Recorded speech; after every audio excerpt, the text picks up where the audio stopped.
Good afternoon and welcome to another episode of Unscripted and Unchained RPG Review.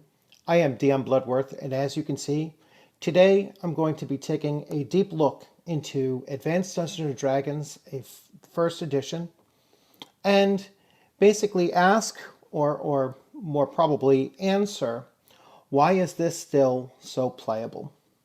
So, when I started to recollect all of my first edition books, I knew that I would eventually get around to actually digging into them and also trying to explain why so many people are still playing this edition of Dungeons and Dragons. My own personal bias is that although I'm not as fluent with second edition AD&D, my own personal bias is that this is still my favorite, and it's my favorite partly due to nostalgia, but also I really don't have that many issues with the system, as it is written, and I'll go into that a little bit more in detail too as I'm going through through this video series, because this is going to be a video series. Each video is going to focus on each of the books, pretty much in the order that they were issued. So I'll do my best to do that, and these are books that I've had in the past and have only recently picked up these last 6 months or so, and really this last 2 weeks, I've been on a bit of a spending spree and picked up a lot of books to recomplete my collection. So, without further ado, let's start talking about the Monster Manual. Now, some of you might be sitting there and saying, "Well, why start with the Monster Manual? That doesn't make much sense. Most people want to start with the player's handbook or maybe the dungeon master's guide. The Monster Manual seems to be the wrong book to start with." In fact, the Monster Manual was the first of the Advanced Dungeons and Dragons books written, and then the others were designed to come in as a second and third volume of what would become known as the core books of Dungeons and Dragons, and that's still held pretty much true all the way through fifth edition as well. The Monster Manual, the DM's Guide, and the Player's Handbook, even though that's out of order, is considered the core. So as long as you have those three books, you can be a dungeon master, you can be a player. You have all of those. As long as you have those three books, you can write your own adventures, create your own game worlds, develop your own campaigns. So those are the three required books in order to do it. So again, the Monster Manual was really the first, followed by the Player's Handbook, followed by the Dungeon Master's Guide. So as you see on the graphic, that's the order in which they're placed as well. So 1, 2, and 3. So let's go into the Monster Manual. Let me switch here, just so you can see. Now I have the hard copies, and this is the second printing or the second cover. Might be a later printing.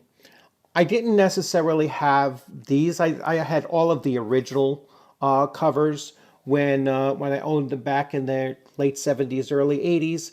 But in getting them back, I was just more concerned about price and getting a decent condition copy of it. So that's why I have the second covers here. The Player's Handbook, once again, I have the second cover here.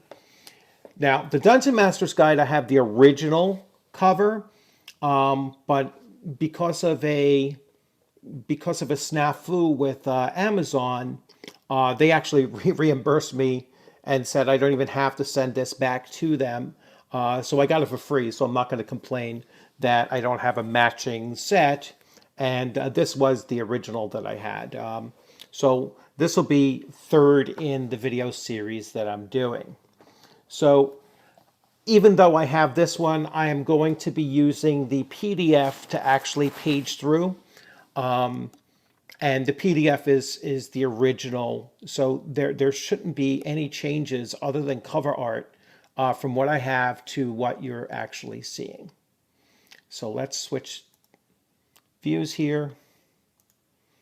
So here is the PDF of the original Monsters Manual cover, and this is the first edition Monsters Manual.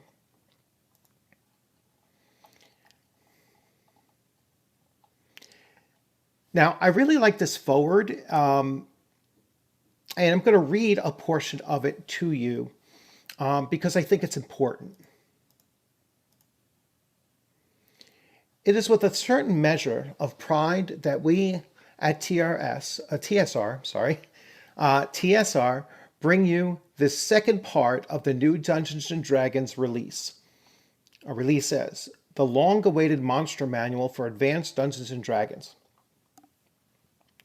We are doubly proud of the format of this book. Its special hardcover, a first in the gaming world and another step in our continuing quest for top quality products. As time goes on, the D&D phenomena shows no sign of subsiding. Indeed, the popularity of Dungeons and Dragons continues to grow and grow. This trend is very gratifying to us at TSR and encourages us to devote even more time and attention to D&D. Witness this series of Advanced Dungeons and Dragons and related materials, playing aids, accessories, etc. Our aim is to provide a top quality family of products for the use with the Dungeons & Dragons game system, items that we hope you will find useful, innovative, and enjoyable. And then they go on to say, without the outstanding growth has come the growth of TSR Hobbies, since it has no secret that a fantastic response to it and so on. They talk about the widespread audience of the games has achieved, and we're looking forward to increasing and such. So the success of Dungeons and Dragons has spawned a considerable number of imitations and spin-off products, perhaps inevitably. Some of these have merit, many, however, do not, although we may concede their right to exist, however dependent they may be on D&D audience. So they talk a little bit and throw a little bit of shade at their competition, which is understandable. And then they go on to, pretty much finish it off. What's important about this is that, and that's written by Mike Carr. What's important about this is that they're establishing two things. That this is Advanced Dungeons and Dragons is going to at least partly run parallel to Dungeons and Dragons. So it is a step, it's a part of the family of Dungeons and Dragons. It's using the core system of Dungeons and Dragons, but it is going to go in a slightly, not a different direction, but in a parallel direction where they're looking to expand into a potentially different audience. So now we go to the actual Monster Manual. Remember I said this was the first book written for this series, which they intended to be a 3-book series. And we're just going to take a look at the the format that was used. So the various creatures contained herein are for use with Advanced Dungeons and Dragons. Parameters have been set for that game. These monsters drawn from my original work have been revised and expanded upon accordingly. All right, so they are slightly different than what you will find in Dungeons and Dragons. So that's another key point to look out for.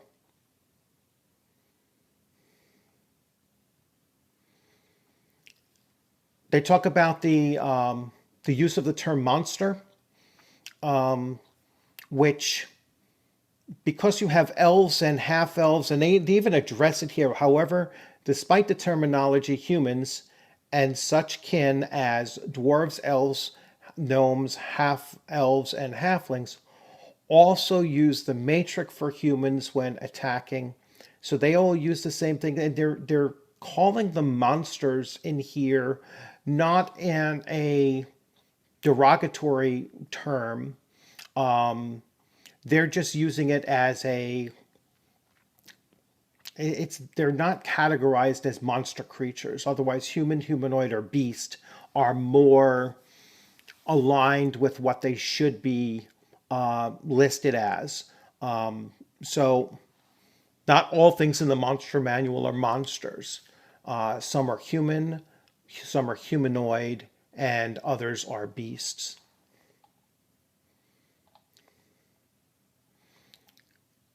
It continues with the frequency, how often they are encountered, the number that they appear, their armor class. Remember, old first edition AD&D uses a descending armor class system. Their movement and the various types of movement that they might have. Their hit dice, which is basically a monster level. Their percent of chance of discovering them in their lair, their treasure type, which there's generally two. There's usually one for individuals and one for lair. The number of attacks that the creature has, its damage, its base damage for attack, any special attacks it may have, any special defenses it may have, any magic resistance that it may have. Its intelligence, and they give you a chart here. So if you're using the regular character comparative of 3d6 for character intelligence, pretty much the same thing here. So anything with a average human intelligence would still be between 8 and 10, and they make no difference for any of the human, humanoids, or beasts discovered in the monster manual. Their alignment, their size, their psionic ability, if any. And so we go to some of the... Now we go through the alphabetical listing of the monsters in the monster manual. Now that's another thing here, is that they're not categorized into subgroups. They're actually listed in Monster Manual 1 in alphabetical order. So there's no leveling of them. There's no category, so you don't have all the insects, all the avians, all the humanoids all in one section. Straight up alphabetical order. I'm only going to focus on some of them that end up disappearing later on. All right, so we have some of our very common beasts that you might come across, giant ants and such, baboons, badger, barracuda. Basilisks tend to be a little bit higher, and a little bit more dangerous.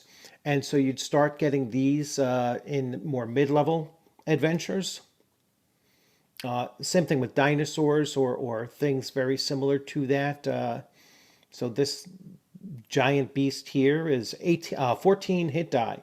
So it is not a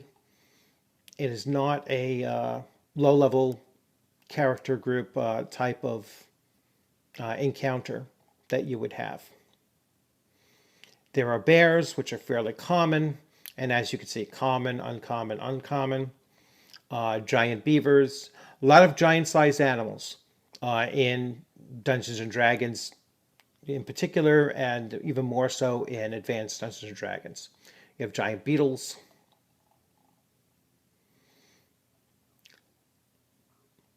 Probably the most iconic Dungeons and Dragons beast or evil entity that you can encounter is the Beholder. All right, so that is the Beholder in its first inclusion, because I don't believe, I'd have to double check if it were in the earlier books of Dungeons and Dragons or old Dungeons and Dragons. But here we have the Beholder, and as you can see, it is very rare, only appears in one. Its armor class is 0, 2, and 7. It has between 45 and 75 hit points. It has a normal attack damage of 2 to 8. It only gets one attack. Its defense is an anti-magic ray, special magic resistance, exceptional intelligence. It is lawful evil. Its size large. It's between 4 and 6 feet in diameter. It has no psionic ability and no attack or defense mods. It has a number of spells that are tied to its eye stalks.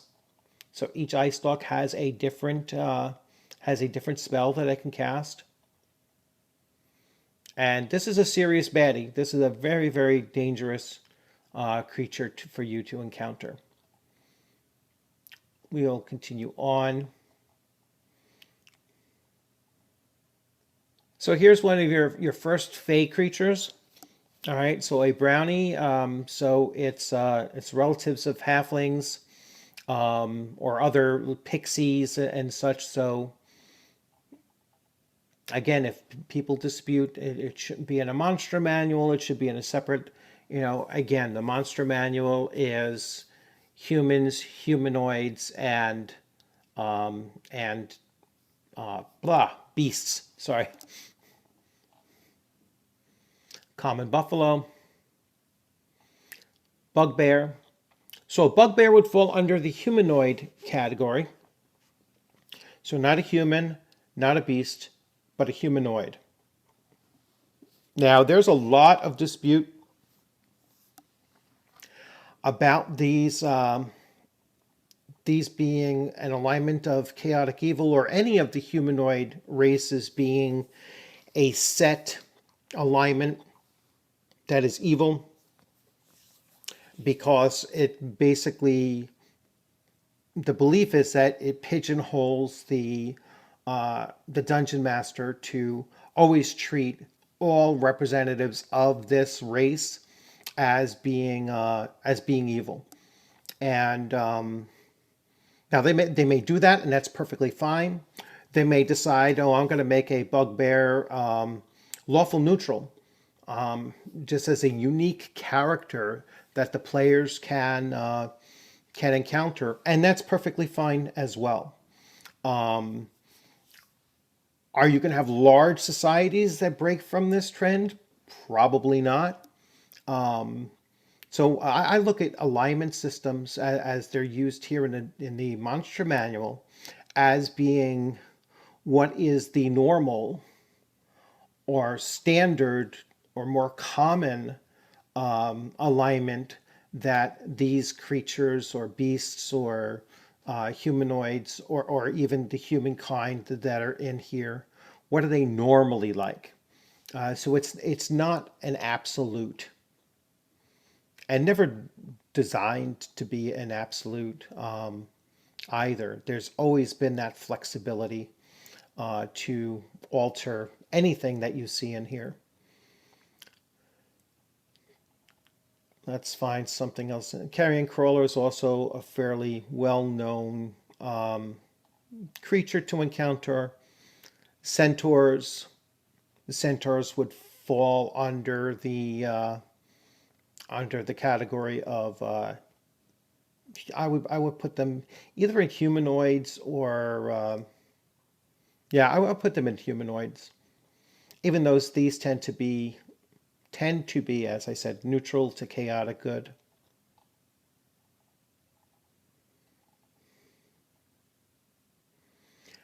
A chimera is more of a mythological beast. So you'll see it in a number of places. Same thing as a cockatrice. Oh, actually, I should say a coatl. Cockatrices might be unique to Dungeons and Dragons. Demons. So demons and devils were in first edition.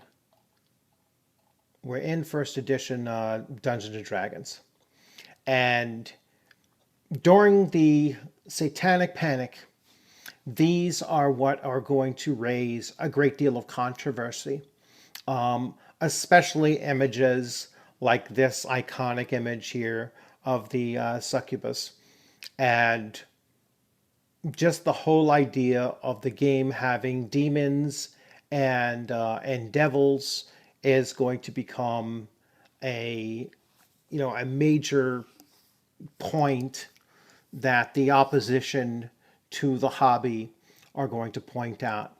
And then when they have them in these very seductive looks here, that became another part of the issue. It's basically your Balrog, the type 6. Sorry, I'm getting my Roman numeral wrong. The type 6 of Balor is basically a Balrog.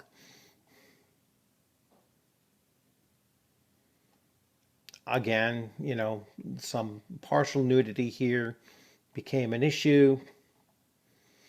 Then we have devils.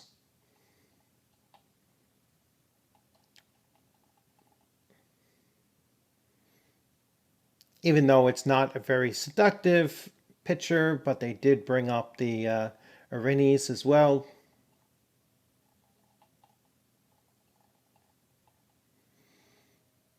Then we go to the very mundane dinosaurs.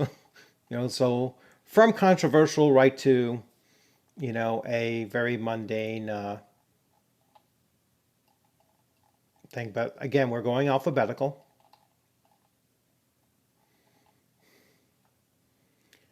I'm getting a pop-up here. I don't know if you see the pop-up, but I'm a World of Warcraft pop-up, which I shouldn't be getting because I canceled my account. So dragons, once again, you have your more Oriental style, the gold dragon.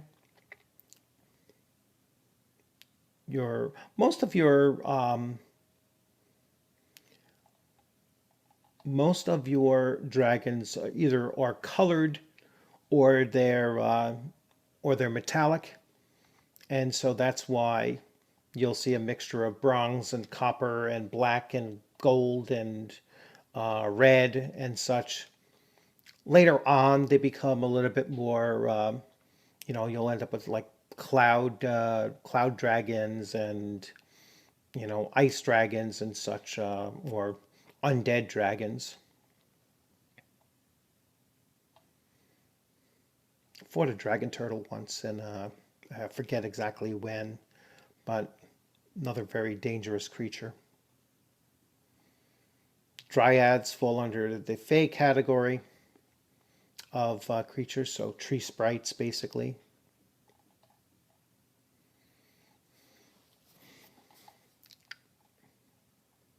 Afridi, which is on the front cover of the Dungeon Master's Guide, the original guide, or the original cover, I should say. You have your elementals: earth, fire, water, and air.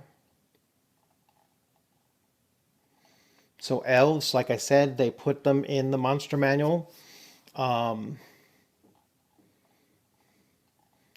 which would actually cause some issue today, and the fact that that's pointed to and saying, well, elves were in the monster manual and they weren't treated as being completely evil or locked into their alignment. So if they're in the same book as orcs, then orcs shouldn't have been treated or shouldn't be treated differently than what elves were, because they were both in the monster manual.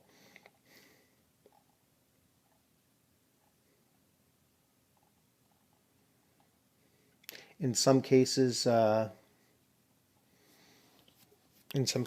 say that although it's completely in hindsight, some decisions that were made in originally writing Advanced Dungeons and Dragons, like I said, total hindsight, but they could have made some better choices. If they had known, I'm sure they would have. Gnolls. Now, gnolls don't get the same treatment for whatever reason that that orcs are getting today, but we'll see. Only a matter of time.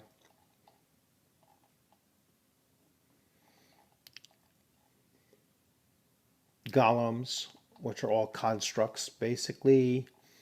Various oozes.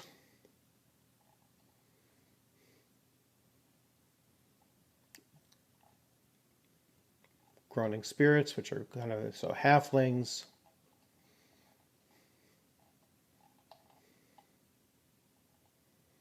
Hobgoblins.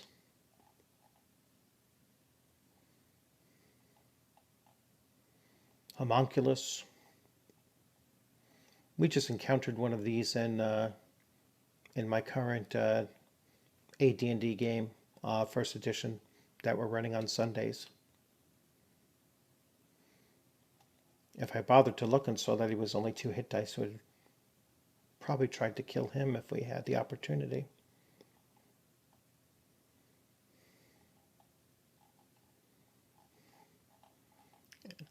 As you can see, there is a lot. There are so many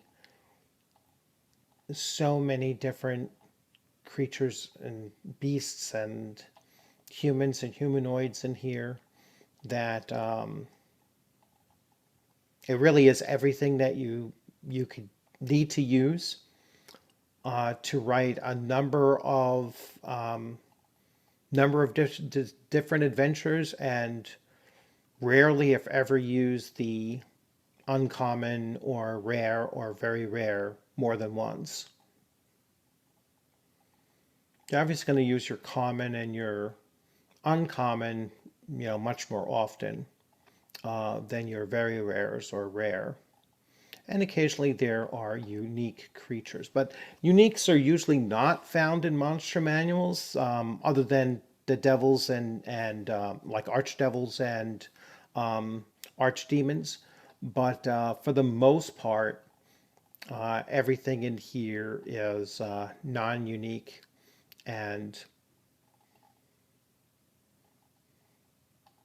drawn from long histories of fantasy fiction, and some created completely from the minds of TSR.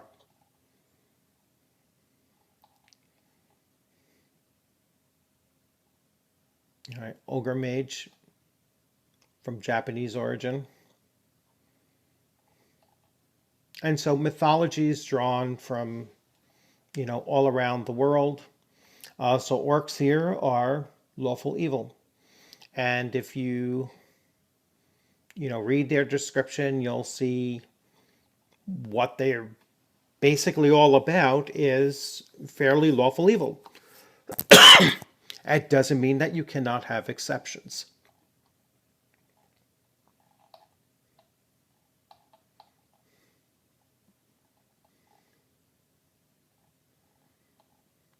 And we'll look for potentially one more really iconic creature. If there are any more, we might have gone through them all already.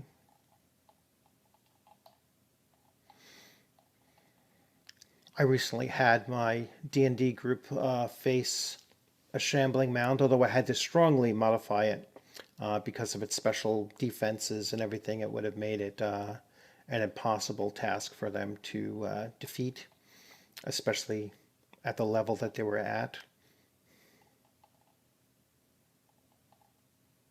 They still legitimately beat it, but it had to be modified.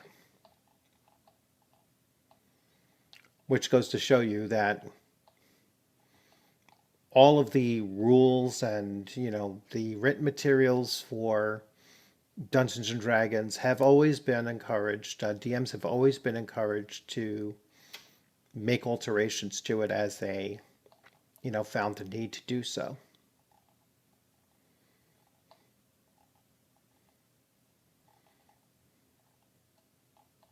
Not anything else really jumping out as being an iconic Dungeons and Dragons exclusive creature.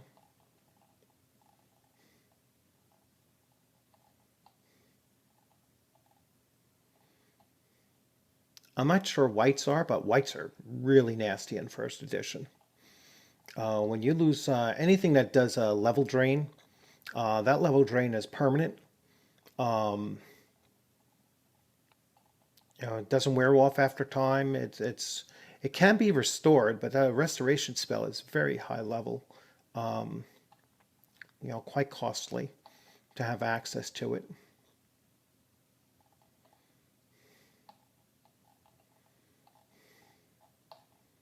And that's pretty much it.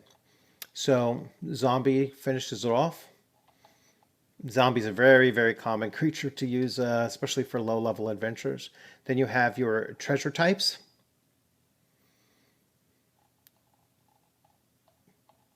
Your listings and the page numbers. And let's see if we have. So everything else you can get here, I'm looking for almost like an appendix, but there isn't one. So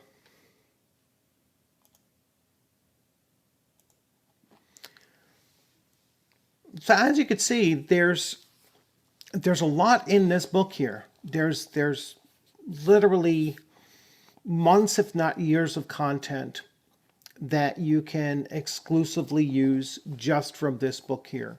And like I said, the unique creatures that are in here are extremely powerful. They're a once in a lifetime of playing, use, generally speaking. Very rare creatures. Your player character groups might encounter them very rarely. Certainly not something so frequent, that every other week they're encountering one. They're going to the DM is going to use this as kind of a general guide and use those frequencies as a general guide in crafting their adventures. And there's the reasoning behind starting with this is that once you know what the major challenges you want your players to face, then you could start building stories around them, because a lot of these creatures do have a lore or a society that's kind of built around them to try to understand, well, this is the circumstances that the players would, encounter this type of a creature. And so you kind of build out from knowing who the main parts of the opposition the players will be facing is. And so I think that's the number one reason why this was the first book for the Advanced Dungeons and Dragons, was the first book written, and then the first book released was I still believe this, although the Player's Handbook might have came out before this, but it was first book written. In the next video, which will be in a couple of days, I am going to go to the Player's Handbook and go through this in very much the same detail, probably a little bit more detail than I did with the Monster Manual, for obvious reasons, because here you start to see some game system actual discussion taking place, and some explanation that might be needed. So I'm going to go in this one. It'll be a little bit longer, most likely, than today's video, but just make sure that you subscribe and you hit the bell so that you'll know when future videos come up. And like I said, I am planning on doing one of these videos for each of the books in the Advanced Dungeons and Dragons catalog.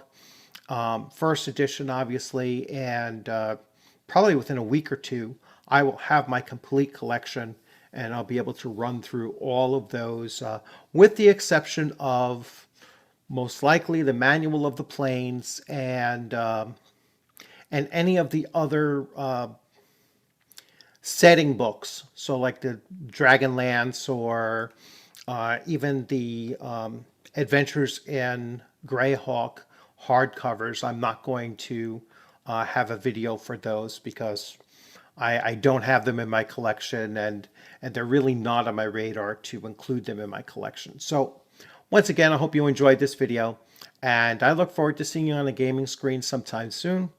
You all be safe out there, and have a great rest of the week and this upcoming weekend. I hope you get some time to to do some gaming. Take care.